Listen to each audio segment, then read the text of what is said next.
सब्जी में पानी डाला है या पानी में दो चार सब्जियां डाली है? अरे इससे ज्यादा गाढ़ी तो मेरी थूक है। हाँ तो तुम क्या चाहते हो? सभी मेहमानों को पूरी सब्जी की जगह पूरी थूक खिलाया जाए? अगर मन करेगा तो यही खा लेना, वरना भाड़ में जाओ। और फूफा जी खा चुके मिठाई? तुम्हारी सड़ी गली मिठाई तो नहीं, लेकिन गालियां जरूर खा चुके हैं। चलिए कोई नहीं, कम से कम कुछ खाने को तो मिल रहा है। वैसे हम आपके लिए एक तोहफा लेके आए हैं। अरे वाह भाई, मानना पड़ेगा, शादी की इतनी टाइट तैयारी हमने कहीं नहीं देखी। क्या खाना है, क्या पीना है।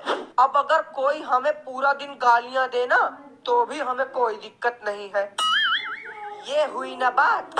फूफा जी, अब आगे की सारी तैयारियां आपको ही देखनी है।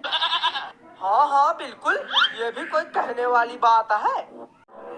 अरे हे बच्चा, यह लियो, ई पकड़ो। पड़ोस वाली मिसराइन न्योता में 21 रुपया और प्लास्टिक वाली बाल्टी दे गई है। लियो, होएगा सत्यानाश। जब मिसराइन की बेटी की शादी थी तब हम तुमसे कहे थे कि ना तू ज्यादा न्योता, लेकिन तुम थी कि मानी ही नहीं। पहुंच गई थी स्टील की बाल्टी और 51 रुपया लेके। अब भुगतो बैठ के। अब बेटवा, हमें कहाँ पता रहा कि ऐसा हो जाई। आज के बाद मिसराइन के यहाँ न्योता करब बंद। एक तो वैसे ही लड़के वालों ने दहेज में 4 पहिया गाड़ी मांग रखी है, उसका इंतजाम तो कर नहीं पाए हैं, और यहाँ लोग न्योता देने में भी कंजूसी कर रहे हैं। आपकी समस्या दूर करने का एक तरीका है हमारे पास, कहिए तो बताएं। अरे हाँ हाँ बच्चा, बताए ढारव, भगवान करे तुम्हार भला हुआ। तो वो तरीका कुछ ऐसा है कि आप अपनी बेटी की शादी कर दो कैंसिल, और अपनी लड़की को किसी लड़के के साथ भगा दो। साला ना रहेगी लड़की और ना लगेगा दहेज। आज के समय में वही सुखी है जिसने भाग के शादी की है। साले तेरी तो बारे में ऐसा बोलने की। ऐसा घटिया शब्द मुंह से निकालने से पहले तूने एक बार भी नहीं सोचा? सोचे तो थे कि तुम्हारी बेटी को हम ही भगा ले जाते। अरे शांत रहो बेटवा, शांत रहो, गुस्सा करे कौनो फायदा नहीं है। कैसे ना करे गुस्सा, तो कौड़ी का हलवाई हो तो कुछ भी बोले। ऐसे लोगों को तो चप्पल से मारना चाहिए।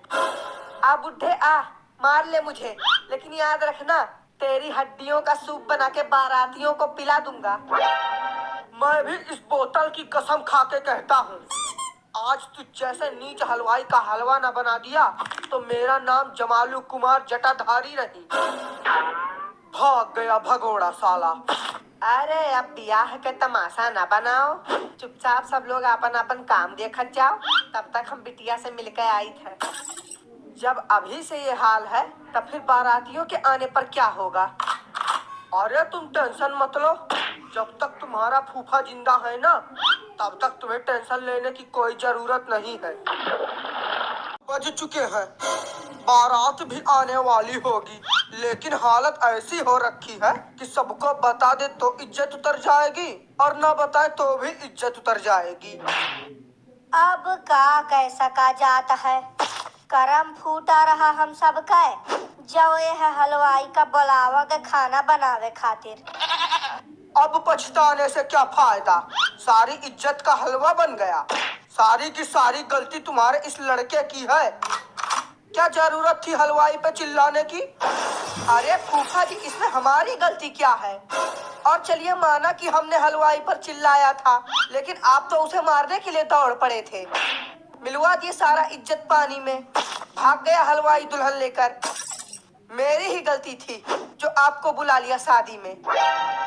ठीक है, नहीं अगर इन सब में हमारी ही गलती है तो ठीक है, अभी चले जाते हम तुम्हारे इस घर से, फिर धूमधाम से मना लेना बिना दुल्हन वाली शादी।